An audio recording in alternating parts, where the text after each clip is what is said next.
He is standing in front of the most powerful man in the world. He has been in prison for years. He walked in as a slave, in chains, a foreign nobody with nothing to his name. And Pharaoh, the ruler of Egypt, is looking at him and about to hand him the second highest position in the most powerful empire on earth. But that's not the part of this story that will stay with you. The part that stays with you is what happens when his brothers show up. The same brothers who stripped the coat off his back, threw him in a pit, sat down to eat lunch while he screamed for help, and sold him to slave traders for 20 pieces of silver. They come to him for food during a famine. They don't recognize him. He recognizes them immediately, and he has the power of life and death over every one of them. What he does next is either the most extraordinary act of forgiveness in the entire Old Testament, or a controlled, extended act of psychological reckoning, depending on how carefully you read it.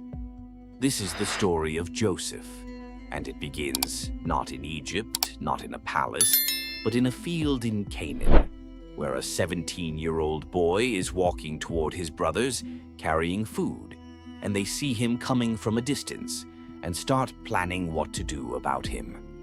Joseph was the 11th of 12 sons of Jacob, later called Israel, and he was, without any real attempt at concealment, his father's obvious favorite. Jacob gave him an ornate robe, a garment associated with honor and distinction that set him visually apart from his brothers in a household where visible favoritism carried enormous social and emotional weight. His brothers already hated him before the dreams. Then the dreams came. Joseph dreams that his brothers' sheaves of grain bow down to his sheaf. He tells his brothers. Then he dreams that the sun, moon, and 11 stars bow down to him, his father and mother and 11 brothers, in his own interpretation. He tells his father too this time. Even Jacob rebukes him for this one. But the text adds quietly that his father kept the matter in mind. It's worth sitting with young Joseph for a moment here, because it's easy to read him as purely innocent and his brothers as purely villainous. But the text gives us a 17-year-old who walks into a household already simmering with resentment over his father's favoritism and proceeds to report dreams in which everyone in the family bows down to him, to his brothers' faces. Whether the dreams were genuinely from God, they were, as everything that follows confirms. The manner of their delivery was, at minimum, spectacularly ill-timed. The brothers had real grievances about the family dynamics long before Joseph showed up to tell them he'd dreamed they were bowing to him. But real grievances don't justify what they do next.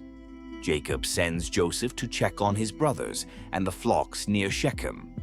They've moved on to Dothan by the time he finds them. They see him coming from a distance, the coat making him unmistakable. And the text says they conspired to kill him. Here comes that dreamer. Let's kill him and throw him in a cistern and say a wild animal ate him. Then we'll see what becomes of his dreams. Reuben, the oldest, intervenes. Not to protect Joseph out of love, but to secretly plan to come back later and rescue him. His idea? Throw him in the empty cistern alive, don't shed blood. The brothers agree. When Joseph arrives, they strip the coat off him and throw him in. The cistern is empty, no water. Then the text gives one of the most chilling details in the entire chapter. They sit down to eat a meal. While he's in the pit, while he's screaming, a caravan of Ishmaelite traders passes on the way to Egypt. Judah, the fourth brother, makes a proposal. Let's not kill him. What do we gain from his blood? Let's sell him to the traders. The brothers pull Joseph up from the pit and sell him for 20 pieces of silver. They take his coat, dip it in the blood of a slaughtered goat, and bring it back to their father. Jacob recognizes it. He tears his clothes and weeps and refuses to be comforted. He believes his son is dead. Joseph, meanwhile, is on his way to Egypt. He is bought by Potiphar, a powerful official of Pharaoh, the captain of the guard, effectively one of the most senior security and military figures in Egypt. Joseph goes from being his father's favorite son to being a slave in a foreign country where he doesn't speak the language, knows no one, and has no legal standing whatsoever. And the text says the Lord was with him. Not that things immediately got easier, they didn't, but that within Potiphar's house, whatever Joseph was assigned to do prospered. Potiphar noticed. Over time, he promoted Joseph until he had handed his entire household over to Joseph's management. The text says Potiphar didn't concern himself with anything in his house except what he ate for dinner. Everything else was Joseph's responsibility. This is a man who arrived in chains and within a few years is effectively running one of the most senior Egyptian officials' entire domestic and financial operation. It's not magic and it's not luck. The text presents it as the intersection of Joseph's actual competence and a divine presence that seems to make everything he touches work. Then Potiphar's wife noticed Joseph. The text says simply that he was well-built and handsome, and that she began asking him to sleep with her. Day after day.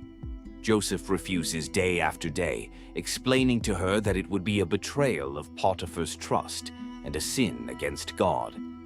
One day, alone in the house, she grabs his cloak and makes one more attempt. He runs, literally pulls free and runs outside, leaving the cloak in her hand. She uses the cloak. She accuses him of assault, using the cloak as evidence, and Potiphar, hearing his wife's accusation and presumably bound by it regardless of what he privately believed, has Joseph thrown in prison. A man accused by a powerful official's wife had essentially no legal recourse. The only detail the text offers as a subtle signal of Potiphar's private doubts. An accused rapist in ancient Egypt would normally be executed, not imprisoned. Joseph goes to prison rather than to his death, which is where the next layer of the story begins. Prison in Egypt at this time was not a correctional facility. It was a dungeon, dark, degrading, and indefinite. Joseph had done nothing wrong twice now. He arrived in Egypt having been sold by his own family for 20 pieces of silver. He ends up in prison for refusing to betray the man who trusted him. There is no indication in the text that Joseph ever receives an explanation for why this keeps happening to him. And the text says again, the Lord was with him. The jailer gives Joseph increasing responsibility over the other prisoners, until Joseph is effectively managing the prison the same way he managed Potiphar's house. Whatever this says theologically about God's presence in unjust circumstances, it is also a portrait of a man who refuses to become his circumstances, who finds a way to be competent and trustworthy in a dungeon when he would have every human reason to simply stop trying. Two new prisoners arrive, Pharaoh's chief cupbearer and chief baker, both under arrest for reasons the text doesn't specify. Joseph is assigned to attend to them. One morning, he notices they're troubled and asks what's wrong. Both had dreams the previous night and there was no one to interpret them. Joseph's response is direct. Interpretations belong to God. Tell me the dreams. The cupbearer dreams of a vine with 3 branches that blossomed and produced grapes, which he pressed into Pharaoh's cup. Joseph's interpretation. In 3 days, Pharaoh will restore you to your position. Then he adds something personal. When things go well for you, mention me to Pharaoh. I was taken from the land of the Hebrews by force, and I've done nothing wrong here to deserve this prison. The baker, encouraged by the cupbearer's good interpretation, tells his dream. 3 baskets of bread on his head, birds eating from the top basket.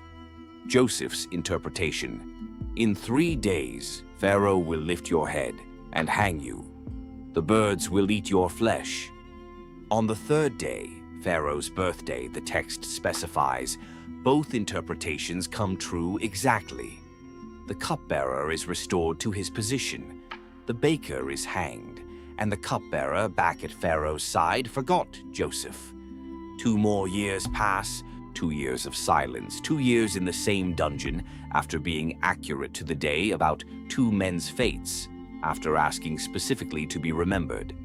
The cupbearer went back to his comfortable position and simply forgot about the Hebrew prisoner who had told him the good news about his future. The text doesn't give us Joseph's internal experience of those 2 years. It just records that they passed. 2 years later, Pharaoh has dreams that disturb him. He is standing by the Nile when 7 fat, healthy cows come up out of the river and graze in the reeds. Then 7 more cows come up, gaunt and ugly, and swallow the 7 fat cows whole. He wakes, falls back asleep, and dreams again. 7 full heads of grain on a single stalk, then 7 thin heads scorched by the east wind that swallow the 7 healthy heads. None of Pharaoh's magicians or wise men can interpret them. This is significant. Egypt had a sophisticated and extensive tradition of dream interpretation. Whatever these dreams contained, it was beyond the Egyptian professional framework to make sense of them. The cupbearer, standing at Pharaoh's side, finally remembers. He tells Pharaoh about the Hebrew prisoner in the dungeon who interpreted dreams with exact accuracy 2 years ago. Pharaoh sends for Joseph immediately. Joseph is brought out of the dungeon, shaved and given clean clothes, and brought before Pharaoh. Pharaoh tells him the dreams. Joseph's response, before offering any interpretation, is to make something clear. It is not in me to interpret. God will give Pharaoh a favorable answer. Then he listens and interprets. The 7 fat cows and 7 full heads, 7 years of abundant harvest throughout Egypt. The 7 lean cows and 7 thin scorched heads, 7 years of severe famine that will consume everything the abundance produced. The doubling of the dream, receiving it twice, means the matter is firmly decided by God and will happen soon. Then Joseph does something unexpected.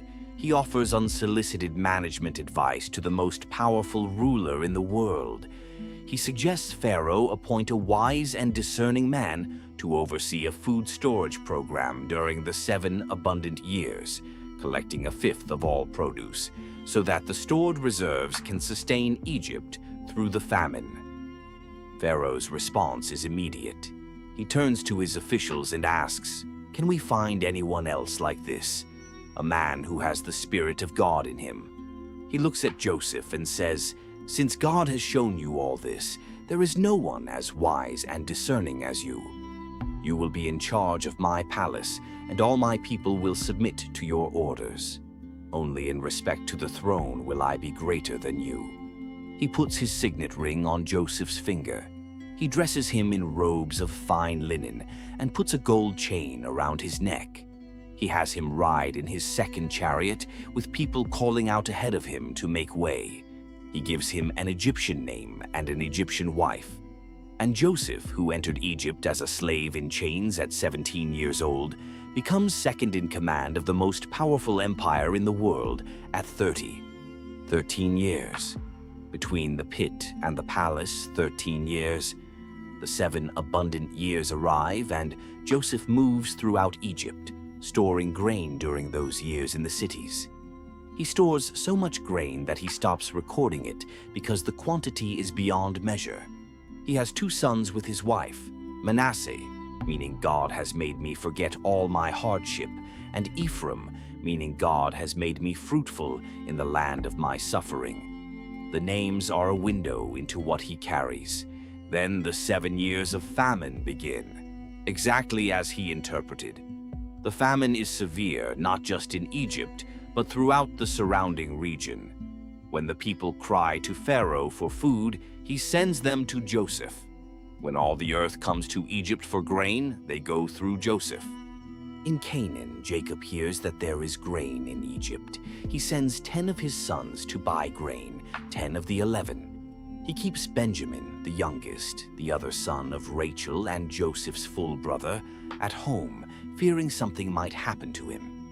Joseph's 10 older brothers arrive in Egypt and bow down before him with their faces to the ground. He recognizes them immediately. They don't recognize him. He is dressed as an Egyptian official, speaks through an interpreter, and they believe he died or disappeared 22 years ago.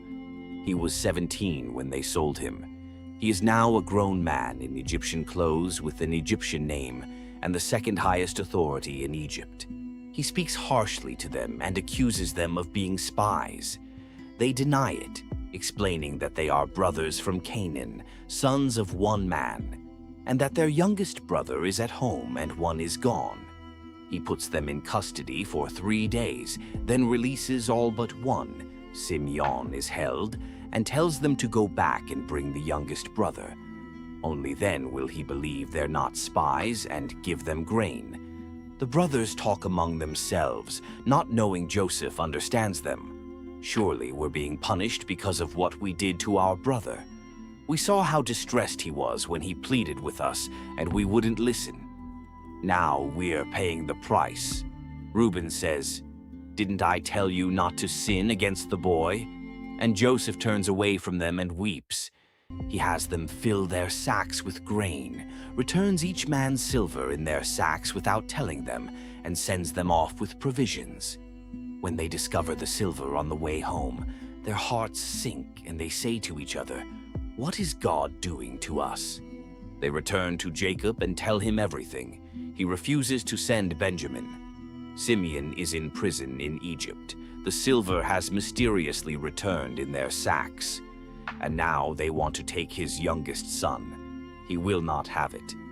But the famine is severe and eventually the food runs out. Judah makes a personal guarantee for Benjamin's safety. "If I don't bring him back, let me bear the blame before you all my life." Jacob finally agrees. He sends them back with double the silver to return what was found and more, with gifts, and with Benjamin. When Joseph sees Benjamin among them, he has his steward prepare a meal at his house. The brothers are terrified. They're being taken to the official's house, they think, because of the silver. Maybe they'll be made slaves. Joseph comes in. They present themselves and bow. He asks about their father. Is he well? Is the old man still living? They say yes and bow again. He sees Benjamin, his only full brother, the child of the same mother, and has to leave the room to weep privately. He washes his face, returns, and serves them. He seats them in birth order, which astonishes them. Benjamin's portion is 5 times the size of the others. Then he tests them. He has his steward put his own silver cup in Benjamin's sack, along with the grain. In the morning, he sends them off. Then he sends his steward after them. "Why have you repaid good with evil? Why have you stolen my master's silver cup?" They protest their innocence. The steward searches. The cup is found in Benjamin's sack. Their clothes tear. They load their donkeys and return to the city. Joseph is still there. They fall to the ground before him. Judah speaks. He tells the whole story, their father, his grief for the son he lost, how he clung to Benjamin, how he finally agreed to send him with Judah's personal guarantee. Now this, and if Benjamin doesn't return, their father will die of grief. He ends with the offer, "Let me stay as your slave in the boy's place. Let Benjamin go home to his father." This is the same Judah who proposed selling Joseph for silver. What the years have done to him is visible in this speech. He is willing to give up his own freedom to prevent his father from losing another son. Joseph cannot hold himself together anymore. He sends everyone out of the room except his brothers. He weeps so loudly the Egyptians in the next room can hear him. And he says in Hebrew, so there is no longer any interpreter between them, "I am Joseph. Is my father still alive?" His brothers cannot speak. They are terrified. He says, "Come close to me." They come close. "I am your brother Joseph, the one you sold into Egypt. And now, do not be distressed and do not be angry with yourselves for selling me here, because it was to save lives that God sent me ahead of you. The famine has 2 more years to run. God sent me ahead of you to preserve for you a remnant on earth and to save your lives by a great deliverance. So then, It was not you who sent me here, but God." Then he asks about his father again. "Go quickly. Tell him everything. Tell him God has made me Lord of all Egypt. Come to me. Bring your father, bring your households, bring everything you have, and I will provide for you through the remaining 5 years of famine." He throws his arms around his brother Benjamin and weeps. He kisses all his brothers and weeps over them, and then they sit and talk. Pharaoh hears the news and is pleased.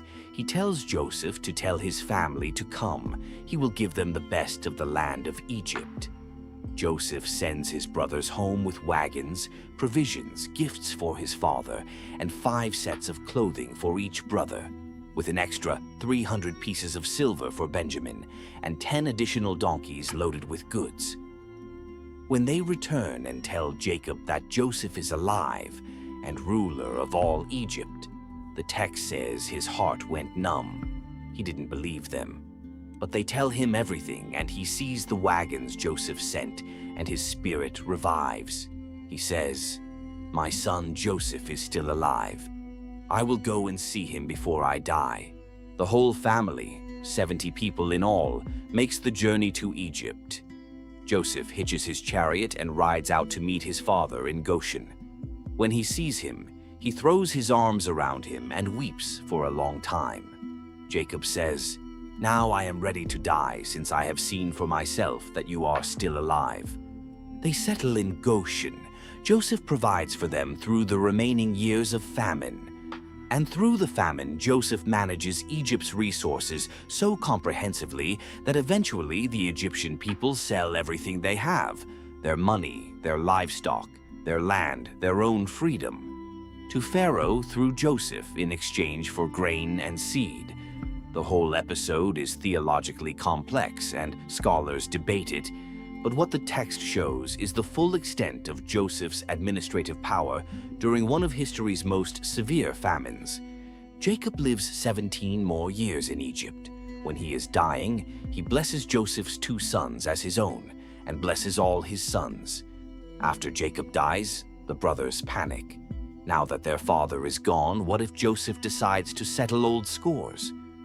They send him a message, essentially begging forgiveness, claiming their father had instructed Joseph to forgive them before he died. The text doesn't confirm this was really Jacob's instruction or the brothers' desperation talking. Joseph weeps when he hears it, and then he says to them, "Don't be afraid. Am I in the place of God? You intended to harm me, but God intended it for good, to accomplish what is now being done, the saving of many lives. So then, don't be afraid. I will provide for you and your children." He reassures them. He speaks kindly to them. Joseph lives to be 110 years old. Before he dies, he makes the Israelites take an oath. "When God comes to your aid and leads you out of this land, carry my bones up from this place." He believed they would not stay in Egypt forever. He believed the story wasn't finished. His bones, the text of Exodus tells us, were indeed carried out of Egypt when Moses led the people out, 400 years later. The question Joseph's story leaves you with isn't whether forgiveness is possible. It's how forgiveness is actually possible after something like this. His brothers didn't do something small. They stripped him, threw him in a pit, ignored his screaming while they ate lunch, and sold him to strangers for 20 pieces of silver. Then they watched their father grieve for a son he believed was torn apart by wild animals, and said nothing for 22 years. There is no version of that story where the harm is minor or the time is short. And yet the moment Joseph finally reveals himself, the framework he offers them is not a framework of personal forgiveness won through personal effort. It's a theological reframe entirely. You intended to harm me, but God intended it for good. He's not minimizing what they did. He's placing it inside a larger architecture that he had 22 years to build. In a pit, in a slave caravan, in a foreign house, in a dungeon, in 2 years of silence after the cupbearer forgot him. That architecture didn't arrive fully formed. It was built slowly, in the dark, in circumstances that had no obvious purpose and no visible resolution. Every layer of it was laid in a place where the next chapter was completely invisible from where he was standing. What Joseph's story insists on, quietly, across 14 chapters, without ever once giving Joseph a direct word from God the way Moses or Elijah received, is that the invisible thread was there the whole time, not making everything painless, not skipping the pit or the prison or the 2 years of silence, but present in those places, not instead of them. The pit was real, so was the palace, and the same man who sat in one ended up sitting in the other, not by escaping what happened to him, but by refusing to let it determine who he became inside it.